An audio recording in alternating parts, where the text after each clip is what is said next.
Funding for In the Garden is provided by UNC TV members and by academic programs and North Carolina Cooperative Extension. Both are members of the College of Agriculture and Life Sciences at North Carolina State University.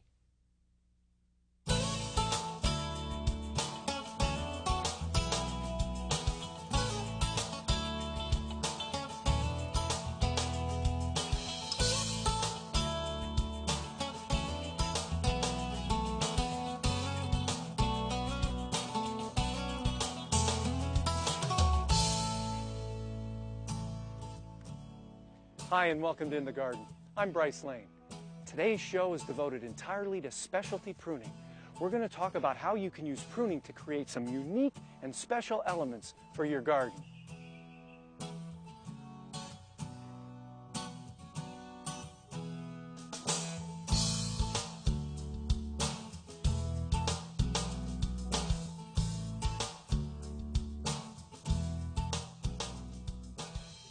Now, when we talk about specialty pruning, there are a number of different techniques that we can use to create some very unique things in the garden. The first type of specialty pruning I'd like to talk about is called topiary. Now, topiary is the art of trimming and training plants into ornamental shapes. Some of these shapes can be very recognizable, and others could be somewhat abstract or unusual. Let's take a look. Here you can see this very Dr. Seuss-looking type tree here that's been pruned into this very specific shape. Now, this particular plant is located at a garden in England called Leven's Hall, which is the oldest topiary garden in the world.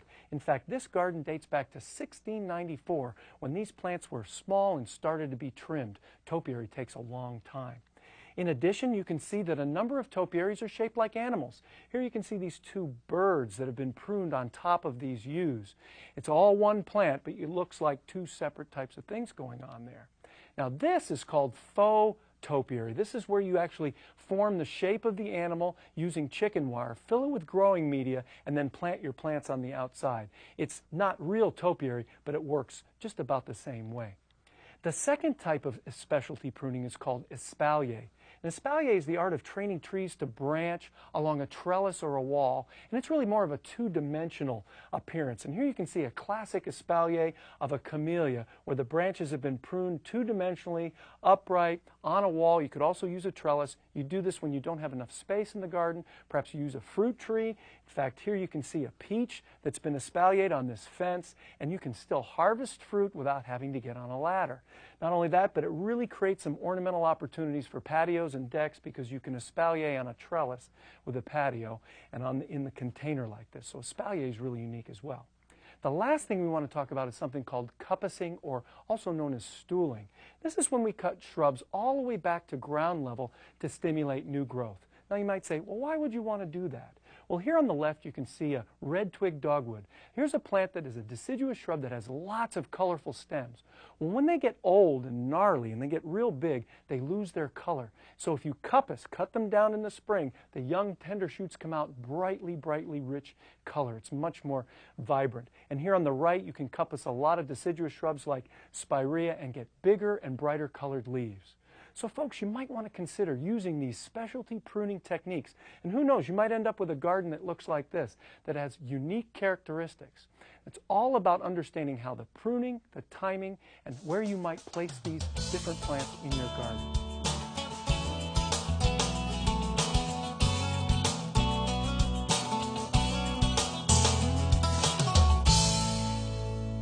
Well, now that we've talked about espaliers and topiary, some of you might be actually thinking about starting your own, but you're a little bit concerned about how do I begin and what do I do?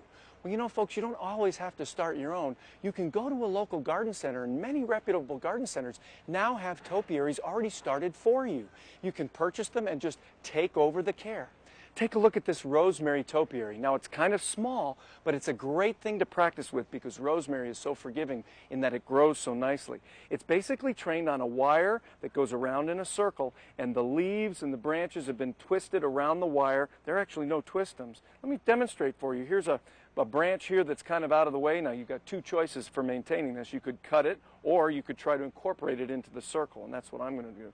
I'm going to take it, I'm going to put it here, and then I'm going to wrap it around the wire try to fold it in underneath some of the other branches, and voila, look at that. You got it all growing there. It'll continue to grow. Folks, you can see that some of these branches are going to start growing out in the wrong direction. Training is pretty easy. We use the pinching pruning. Remember pinching? We come in here, pinch that off, come in here, and we pinch that off. And so with a little bit of pinching, you can keep this in a circle, and it's a real nice way to start topiary on a small scale. But you can do any kind of shape with rosemary. It works out very well. Now, check out some of these other topiaries that have been pruned up on a standard, as we call it. There's a main trunk. This is Indian hawthorn, all right? And this is a shrub that grows about 3 to 5 feet tall with a rounded habit of growth. Now you've got a ball of Indian hawthorn. It's going to flower its traditional pink flowers and behave just the same way, but it's got this vertical plane. Folks, these topiaries that have this vertical aspect really lend itself nicely to formal landscapes, patios, and decks. Keep them in containers or actually plant them right in the ground. Some of you are concerned, well, how do I take care of it? Very regular pruning. You come in and you take a look at the plant and you see what branches are not staying within shape. You come in, you grab a branch, prune it, and you can see that took care of that one there. There's another one back here we'll prune, here. And what we're doing is we're using the heading back cut, cutting a bud above a bud, which will stimulate more growth. And I see one more prune back here. And if you stand back and take a look, you can see it's got that starting to develop that nice round head. So this is a very unique type of topiary that you can use in and around the home garden. But now there's some others that I think are even more exciting than this. Take a look at this rose. This is the knockout rose, but it's been grafted on another rose standard, a long stem. So you could call this a rose tree. So now you've got this knockout rose on a stick, and it's growing out. This is a rose that flowers all summer long. Once again, you can practice that same maintenance aspect. When a branch starts to get out of place for the round aspect or for the shape that you want, you come in, either drop crotch or head back, and there you have it there. So roses, top grafted roses, are a lovely addition to the landscape. I especially like this idea on a patio. All right, take a look at this one. This is so neat. This is a juniper, upright juniper called Spartan, but they've gone ahead and pruned it into a spiral, and actually this is how the garden center received it from the nursery. Now this is a great thing for on either side of the front walkway or the front steps that come up to the front of the house. Put it on either side or keep it in a container. Taking care of this a little bit more carefully, you take your pruners, and anytime you see some small needles coming out in the areas where it might take away from that spiral, you go ahead and you cut them. It doesn't take much, especially if you do it once every 2 or 3 weeks during the growing season when it's growing the most. So that's kind of a neat one that you can look at. Take a look at this. This is again one of the pruned on standards. This is pyracantha, and folks, pyracantha in the fall has this lovely orange fruit. And this one's been pruned, again, on a standard. You've got this trunk that comes up. It's like a pyracantha tree. You can see the branches coming out. Once again, very easy to maintain. Come through, do your heading back cuts to keep the plant from getting too wild and crazy during the growing season. Looks wonderful. Well, now here's a variation on this pyracantha theme. This is waxleaf privet. Typical landscape shrub for hedging and for barriers and that type of thing. It's got a wonderful dark green leaf, but they've trained this one so it has 2 balls on a stick, if you will. This is a fabulous topiary that you need to make sure that you prune, keep that shape. Every year you prune it, but you also want to prune during the summer as you see branches coming out. But you see you've got one here and one here. And folks, sometimes you're going to get little empty spaces, so you'll need to prune around that to stimulate growth from those empty spaces. It's just wonderful. So that's kind of a unique change to your typical type standard plant. This is my favorite right here. This is a weeping blue Atlas cedar. Now this plant normally grows kind of in a mound with pendulous branches. It's often trained on a trellis or on a wall, so it can be trained up and flow down. But this one's been trained in a series of S-curves. Watch this. It comes up, comes over again, and over again. Isn't that awesome? And this has been trained like this so that if you were to take it off the stake, these curves are now part of the way that plant grows. And you can continue to do the training if you like. Here's the growing tip. Take it, bend it over here like this. If you've got it on a trellis or on a wall, then you would take a tie or a twist them and tie it to that structure. And then in one growing season, in about a year, the cells in this particular part of the stem will harden off so that it will hold just like that. And you can take this and do another S if you like. What's great about this plant is you can actually shape it. In addition, you've got these branches that grow out and hang down and give that graceful effect. Folks, this is a must-have in your landscape. Somewhere I think you could find a place to put a weeping blue Atlas cedar. So you see, folks, you don't always have to start your own topiaries or espaliers. You can actually go to a garden center, buy someone else's, and take over the care. It's a little bit easier.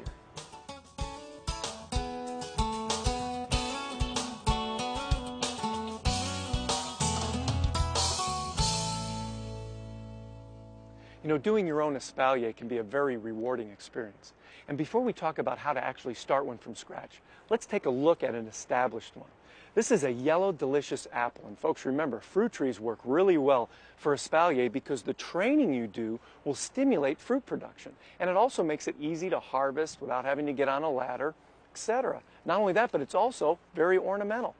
But your espaliers aren't limited just to fruit trees. You can use a lot of different ornamental plants and train them. And the key word is train. Remember, you've got this two-dimensional aspect. You can see the main trunk coming up and then branches that are trained left and right. Any branches that move outward in this direction, you would have to go back and prune. What's so great about an espalier, it's kind of like having a houseplant. You have to pay attention to it on a regular basis. Pruning and training, and sometimes you have to stake it or attach it to a wire in order to keep that branch growing in the direction that you want it to grow.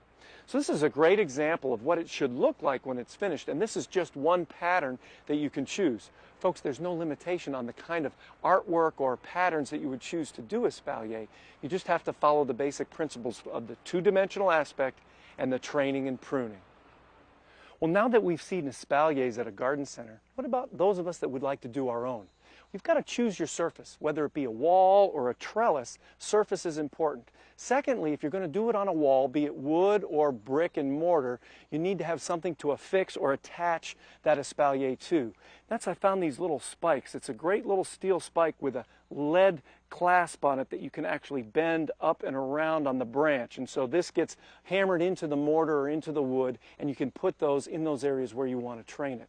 But we're going to be doing our espalier on a trellis, so we don't need that. We need other things that I'll show you in a second.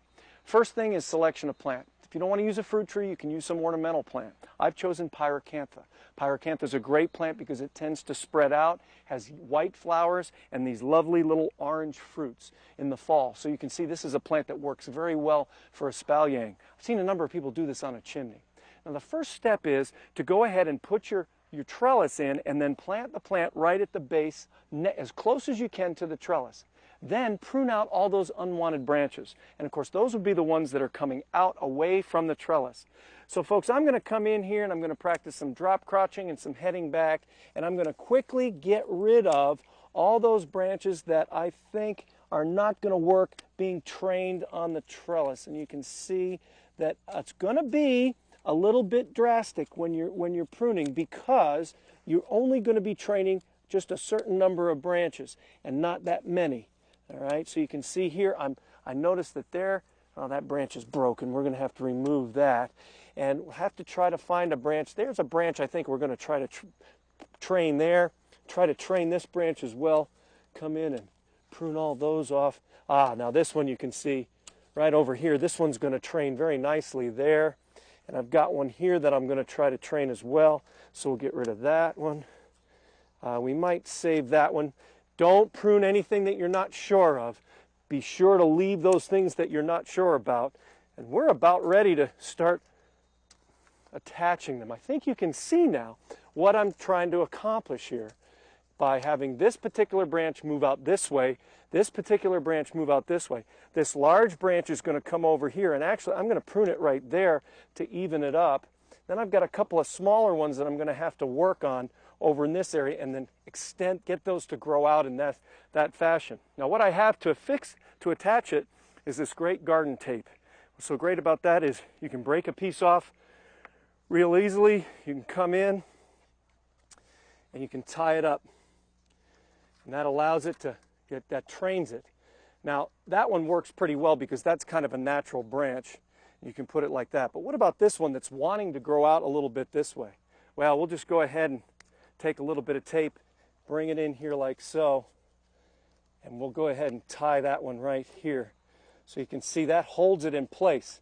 Now, folks, what will happen is in about a year, that branch will actually take on that shape and that angle like you see there, and it'll actually grow like that, so you can literally train it. Last thing you need to do is come through, get rid of those branches that are growing out. It'll grow here, it'll flower, it'll fruit, and I think you can begin to see the kind of an effect you get with espalier. It can be an awful lot of fun, and you can really dress up your garden with it. So what if you don't have enough space to actually put a trellis somewhere in your garden, and you only have a patio or a balcony and you want to use a small one? You can do that. You can get a cedar trellis, a small one, put a plant in a pot. This is Caryopteris. Take that trellis, push it down into the pot. You got to use a little bit of force there to get it in, and then start pruning just like we do normally for our espalier. There's one there. Oh, I can see how this one is going to be a fanned kind of espalier.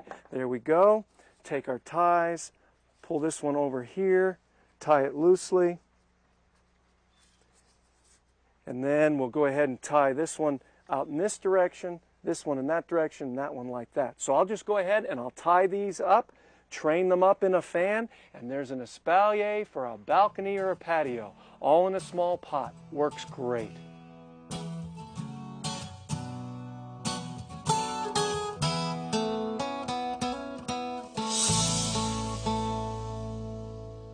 Well, here's another technique that you can take advantage of as a home gardener, whether you purchase a plant like this or whether you try to create one yourself. And this is what we call being trained on a standard.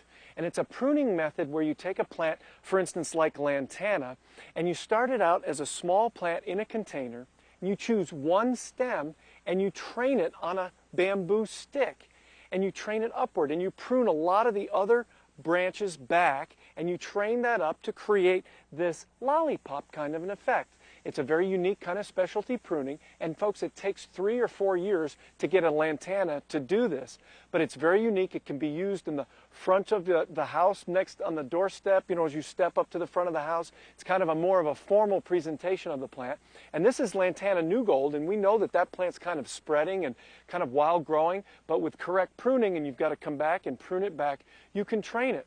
Now, if you look down here at the base, you can see where the plant has actually developed a woody stem, and it comes up just like a tree, and then you have this canopy of growth. That training is the result of a number of years of continuously pruning it back to this canopy. Now, the key with pruning a lantana on a standard, as this is an example, is that in the wintertime, this will not survive unprotected outdoors. So you need to take this, perhaps let it go dormant, put it in your crawl space, or keep it in a place where it's going to be about 45 to 50 degrees, and then bring it back out again in the spring, prune it way back, and any sprouts that might be coming from the bottom you want to prune away so that most of all the energy, the water, nutrition is going to go toward the outside of the plant. You'd fertilize it and water it normally, prune back the stems when it gets a little bit leggy to create this lovely canopy effect. So this is called pruning on a standard, requires some training. You can do it yourself, or you can go to a garden center and purchase one just like this. But be ready to pay a little bit of money because this represents a number of years of training. So what if you decide to train your own and you're not going to buy one that's completed, but you want to enjoy actually making one? Well, the first thing you need to do is get yourself a lantana. It doesn't have to be very large. This is Lantana Miss Huff. Find that one branch that you're going to train to be the main trunk, which I've chosen to be this one, and then remove all the other ones. We're going to come in here, and we're going to be very careful not to remove the wrong one. Get these all removed real quick down here. There. Now we've got that main, that's going to be our main trunk. Well, folks, all you need to do is train it. And the way you train it is you get a good, nice, straight bamboo stick or a stake, put it in there right in the pot like so. And the nice thing about a pair of pruners is you can cut that bamboo stake right to the height that you want. Take your twist ties and train that branch right to the stake. One there, put one right up here like so. Now it's fall now, but you can still do it in the fall, but you're going to need to overwinter it. There you have it. So you bring it out in the springtime for it's ready to grow. You continue to train that stem up, tying it off, and when it gets to the height that you want, there's your main stem. Keep all the branches off. Let it grow out into a ball by pruning it. And folks, it might take 2 or 3 years, but you'll end up having the same product that you'd spend a lot of money to buy, and you'll also have the enjoyment of making it.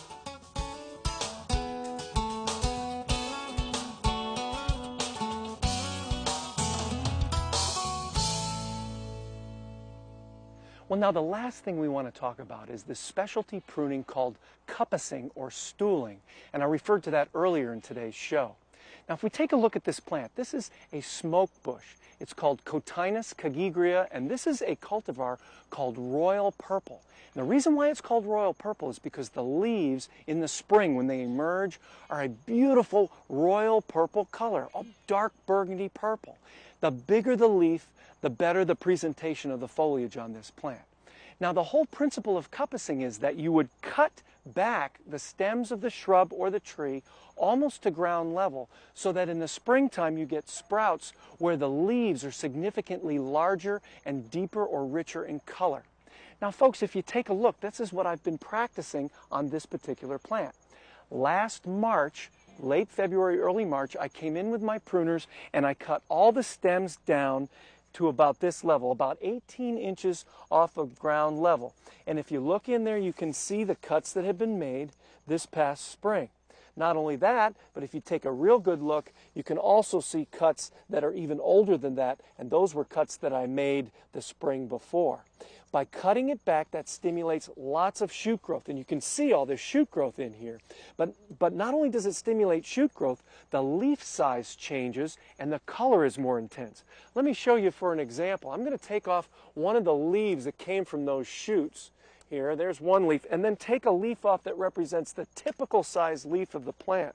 Now, folks, take a look at the difference between those two leaves. Here on my left hand is the leaf that comes as a result of cuppusing every year, and on my right hand, the size of the leaf that you'd get if you let the plant grow normally. So you can see even the size of the leaf gets significantly larger, and the color is just brilliant. So let's go ahead and demonstrate. If this were late February, March, we'll just pretend that it is. I'll show you exactly what you need to do. With a good pair of sharp lopping shears, come in and start cutting the branches back to almost the same spot where you cut last year. And you see these large shoots are going to come off. Not only do the large shoots come off, but you can also cut some of these smaller branches. These here, you can cut those almost right up to the side. In other words, you don't want to have any growth coming out at all when you're finished pruning. Come in through here, there we go, cut there, and it's quite drastic.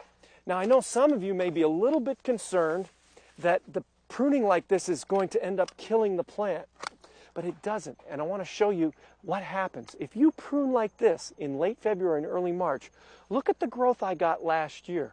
Look how tall the plant has grown, a good 8 to 10 feet tall with lots of foliage, bright red color, all spring long, and then the summer it turned that nice green. Folks, cuppusing is something you can do on deciduous shrubs and get a lot of good spring color.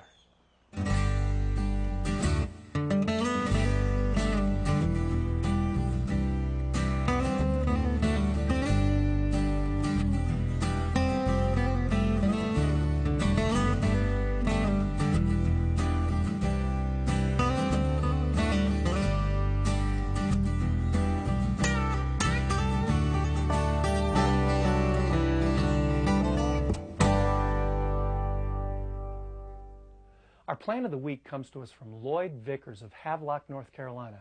Lloyd, thanks for your suggestion, and we'll send you an In the Garden t-shirt. Folks, don't forget, if you send in a suggestion to the website and we use it on the air, then we'll send you an In the Garden t-shirt as well. Well, our plant of the week is Abelia grandiflora, glossy abelia. Now, although this is a pretty common shrub in North Carolina, that doesn't mean you shouldn't use it in the garden because it has lots of unique features.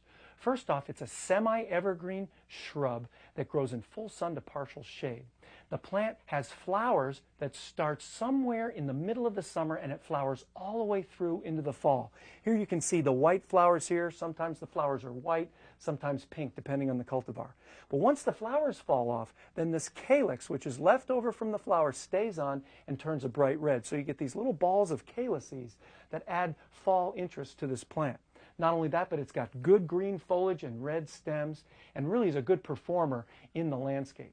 Now this particular cultivar right here is called Little Richard, and that's because it's a dwarf cultivar with white flowers. It only grows about 3 to 5 feet tall rather than 6 to 10 feet tall like the normal species. And this plant down in front is called Confetti, not because of the pink flowers, but because of this beautiful tri-colored foliage that's red and pink, white and green, all on the same leaf. So here are some great cultivars for a great plant of the week, Abelia grandiflora. Well, folks, that's about all the time we've got for this week. So until next time, I'll be looking for you in the garden.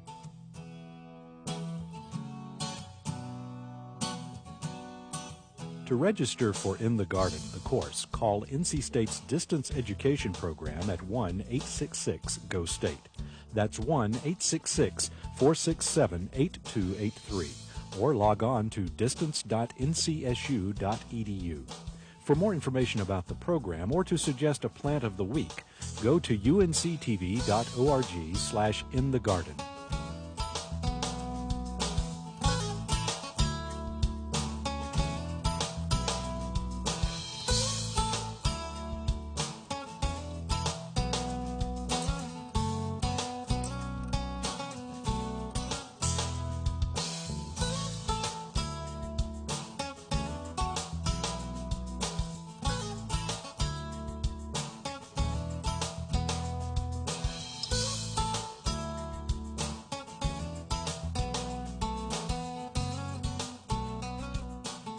Funding for In the Garden is provided by UNC TV members and by academic programs and North Carolina Cooperative Extension. Both are members of the College of Agriculture and Life Sciences at North Carolina State University.